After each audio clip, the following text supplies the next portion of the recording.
Alhamdulillahi Rabbil Alamin, Khaliqis samawati wal aradin, Mudabbiril khalaiqi ajma'in, Lihidayatihim wa bayani syara'i'id-din, Bidalailil qat'iyyah wa wadihatil barahim.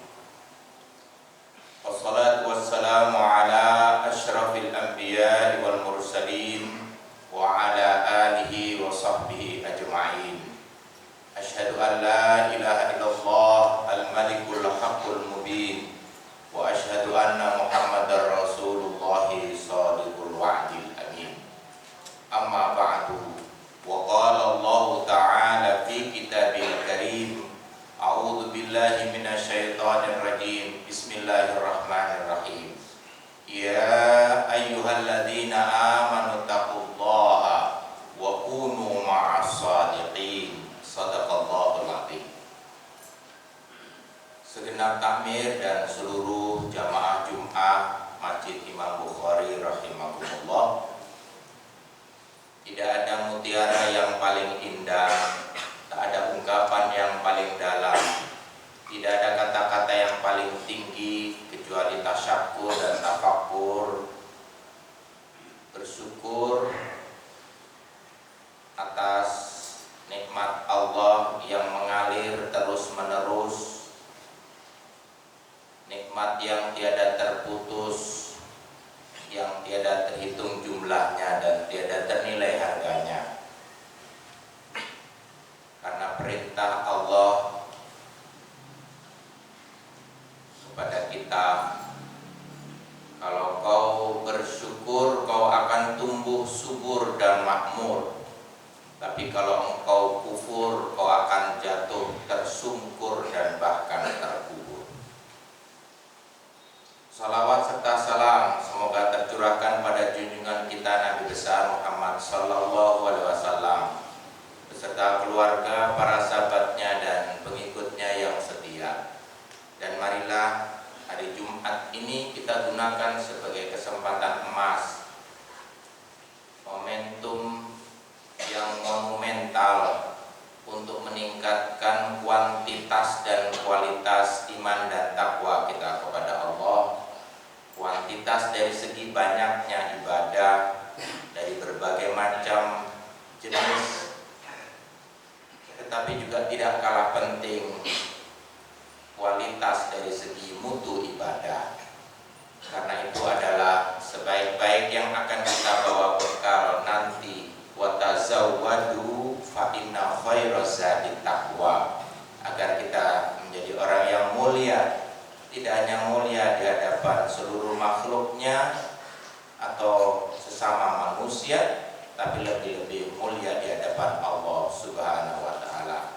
Inna akramakum indallahi atqakum. Jamaah Jumat rahimakumullah, di dalam Islam memberikan prinsip-prinsip tentang perintah dan larangan.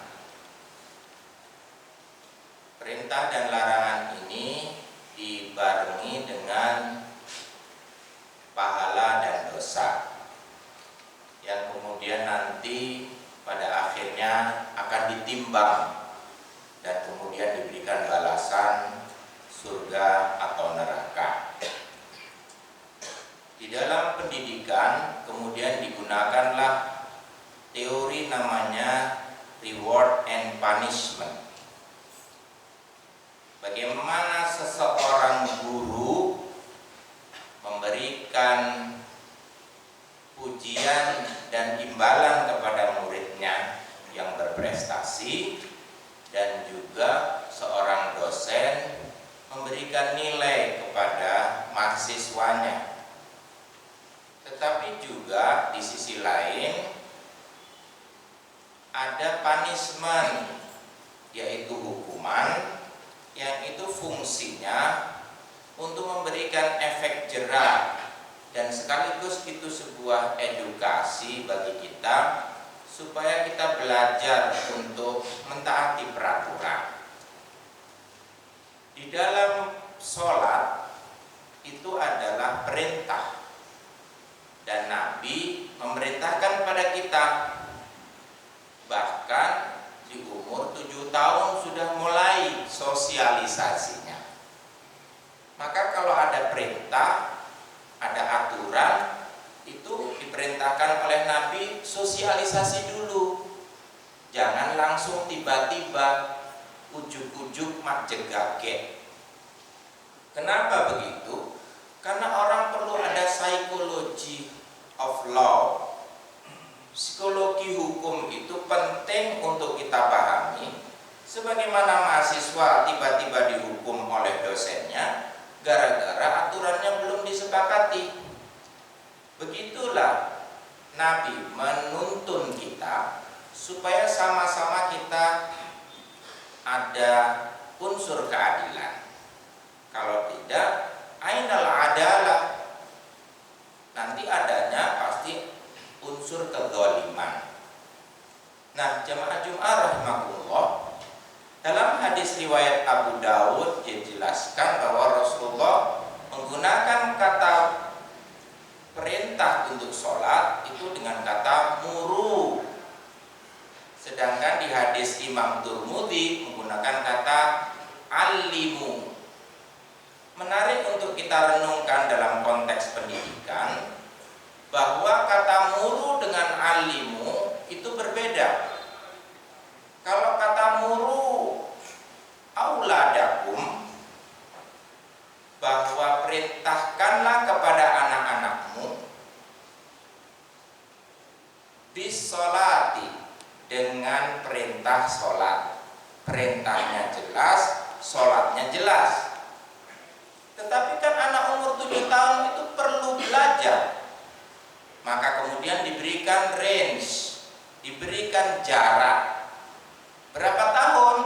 Diberikan jarak 3 tahun. Sosialisasi perintah sholat, kemudian belajar sholat, sampai wahum abna'a asyrin. Bagaimana kita tahu? Ya kita lihat umur anak-anak kita. Dari umur 7 sampai 10, adakah usaha-usaha untuk pendidikan? Adakah usaha-usaha untuk sosialisasi? Bukan lalu tiba-tiba umur 10 lalu kita pukul. Tidak bisa kemudian fadribuhu diberlakukan dulu tanpa ada muru lebih awal. Itulah yang harus kita pahami, lebih-lebih kita orang tua kepada anak-anak kita. Jangan main hukum sama anak sementara orang tua belum ada sosialisasi untuk perintah sholat. Kalau kita jadi pemimpin kepada bawahan juga begitu. Pemimpin itu adalah prinsipnya harus adil, maka kita pun mengatakan bahwa pemimpin yang adil adalah pemimpin yang memberikan perintah itu dengan unsur keadilan, bukan unsur kezaliman. Jadi pukulan di umur 10 itu bukan pukulan untuk kezaliman. Kalau dia mukul di umur 10 tapi tanpa sosialisasi di umur 7, itu namanya orang tua yang zalim, bukan anaknya yang durhaka. Itu namanya perspektif. Maka kita harus pahami bahwa awal-awal perkuliahan itu selalu guru dan dosen memberikan kontrak perkuliahan, memberikan penjelasan. Pemerintah kalau ada peraturan baru sosialisasi dulu. Pimpinan perguruan tinggi sosialisasi dulu. Semuanya sosialisasi. Nabi Muhammad saja sosialisasi. Bagaimana sosialisasi 22 tahun, 2 bulan, 22 hari. Kita saja mau perintah puasa 1 tahun. Nanti Ramadan lagi ya kita puasa, wajib. Nah, coba tuh, setahun kita ini. Nanti Idul Adha ya, tahun depan lagi Idul Adha, Dzulhijjah, ingat-ingat. 1 tahun. Apakah kemudian begitu ada orang yang tidak puasa kemudian kita hukum? Tunggu dulu. Nabi Muhammad saja ada suami dan istri betul-betul melanggar. Ya Rasul, aku tidak kuat ya Rasul. Aku berhubungan dengan istriku. Ada orang yang jelas-jelas melanggar saja, Rasulullah tidak langsung hukum. Rasulullah tanya, baiklah kalau begitu, kira-kira kau mampu enggak mengganti puasamu dengan puasa kafarat 2 bulan berturut-turut? Ya Rasul, sehari saja ini kayak begini nih jadinya. Bagaimana aku 2 bulan? Baiklah, kira-kira kau punyakah kurma? Bisakah kau bagi ke 60 orang miskin? Jangankan kurma ya Rasul, apa yang aku makan saja aku tidak tahu hari ini dan besok apalagi. Lalu kalau kau memerdekakan budak, kira-kira kau ada uangmu, dinar atau dirham? Tidak punya ya Rasul. Baiklah kalau begitu. Rasulullah pun masuk dan mengambil 1 gantang kurma. Ini kau bagikan kepada tetangga-tetanggamu yang miskin.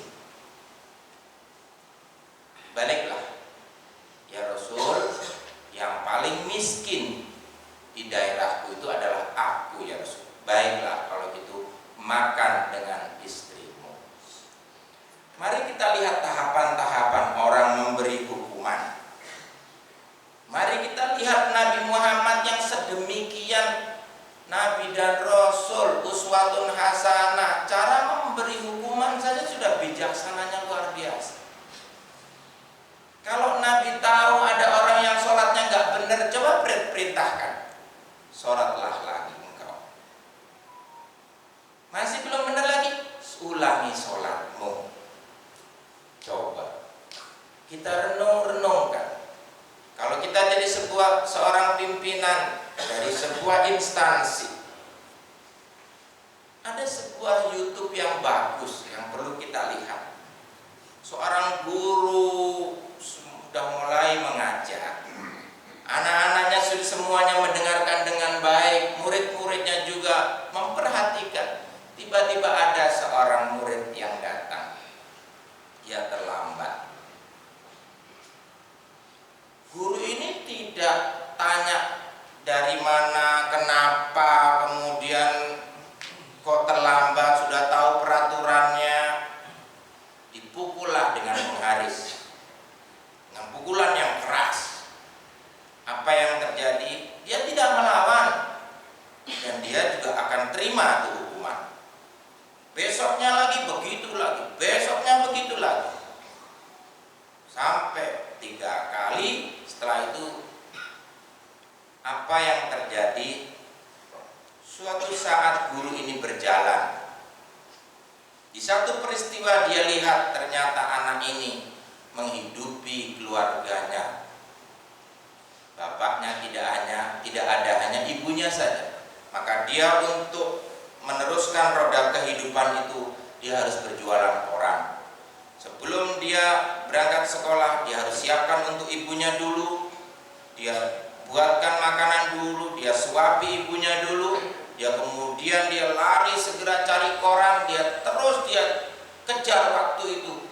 Tapi ternyata koran yang dia lemparkan, dia sebarkan itu terlalu banyak sehingga melampaui waktu sekolahnya. Guru itu tidak tahu. Dan guru itu tidak bertanya, dia langsung menghukum begitu saja. Mari kita lihat, itu realita, bahwa semuanya bisa saja terjadi itu. Ingat, sesekali kita di atas, tapi jangan lupa suatu saat kita juga ada posisi di bawah. Suatu saat kita jadi mahasiswa, tapi suatu saat kita akan jadi dosen, tapi suatu saat kita juga akan pensiun. Jadi rektor tidak akan jadi rektor terus menerus. Jadi gubernur juga tidak jadi gubernur terus menerus. Jadi presiden juga tidak akan jadi presiden terus menerus. Ingat itu, dunia akan dibalik oleh Allah. Dan apa yang terjadi melihat itu seorang guru itu, dia langsung tidak bisa berkata apa-apa dan dia bersimpuh. Begitu anak itu terlambat lagi, penggaris itu diberikan pada murid itu, pukullah aku nak, pukullah aku sekeras aku memukul engkau. Begitulah sesungguhnya kedoliman demi kedoliman yang kita mungkin lakukan tanpa kita tahu apa dasarnya dan sebabnya. Bagaimana kita mau bisa meniru Rasulullah yang bulan depan itu bulan Maulid, bulan kelahiran beliau? Malu rasanya kita, malu semalu-malu. Kalau urusan yang begini saja kita tidak bisa, bagaimana dengan urusan yang lebih besar? Perintah Allah itu masih banyak. Persoalan pendidikan sholat itu saja membutuhkan proses sosialisasi yang cukup, yang harus bisa mendidik anak-anak, mendidik mahasiswa, dan bahkan di kalimat yang satu dengan menggunakan kata alimu itu alimus sobiyah. Didiklah anakmu itu mulai bayi, berarti sebelum umur 7 proses pendidikan itu terus. Makanya Nabi suka sekali menggendong Hasan dan Husain cucunya ke masjid, sehingga suatu saat Rasulullah itu sujudnya lama sekali. Ditanya oleh sahabat, ya Rasulullah, kenapa sujudmu kok lama? Apakah ada doa yang belum kau ajarkan ya Rasul kepadaku? Ajarkan pada kami. Rasulullah pun tersenyum, tidak, tadi itu Hasan dan Husain main kuda-kudaan di atas punggungku, jadi aku tidak bisa segera bangkit dari sujud. Subhanallah, seandainya pendidikan itu dijelaskan detail seperti ini, tentu reward and punishment itu akan berjalan dengan baik, bukan tajam ke bawah tapi tumpul ke atas. Bukan hanya untuk elit politik saja, tapi orang-orang elit pun seperti kita semestinya itu juga harus adil. Begitulah Pancasila dan Undang-Undang Dasar 1945 menggunakan kata keadilan sampai diulang 2 kali. Pasal sila kedua yaitu kemanusiaan yang adil dan beradab. Sudah adil ditambahi lagi beradab, berarti ada hukuman-hukuman yang tidak adil dan tidak beradab, baik itu di institusi pendidikan, lembaga-lembaga instansi, atau di pemerintahan, atau di mana saja itu bisa terjadi. Dan itu jadi koreksi kita bersama. Jangan-jangan di dalam keluarga kita juga terjadi seperti itu, bukan hanya di institut tertentu dan di atasan tertentu atau pemimpin tertentu. Begitulah kita harus renung-renungkan apa yang kita lakukan ini. Jangan-jangan apa yang kita lakukan ini masih jauh panggang daripada api.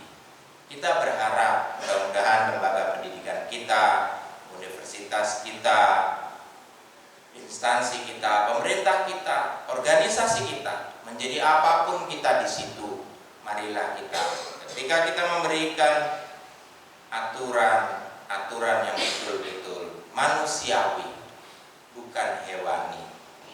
Manusiawi itu artinya bagaimana memikirkan perasaan. Siapa yang menjadi pendidik, siapa yang terdidik, dua-duanya memegang teguh keadilan, peradaban, dan keadilan sosial bagi seluruh rakyat Indonesia. Mudah-mudahan pemimpin-pemimpin bangsa kita menjadi pemimpin yang adil dan beradab, yang memberikan hak kita sebagai warga negara maupun sebagai umat Islam dan sebagai mahasiswa dari perguruan tinggi. Mudah-mudahan semuanya bisa menjadikan negara kita ini baldatun thayyibatun wa rabbun ghafur. Barakallahu li wa lakum fil Qur'anil azim wa nafa'ani wa iyyakum minal ayati wa dzikril hakim. Aqulu qouli hadza wastaghfiruhu innahu wal ghafurur rahim.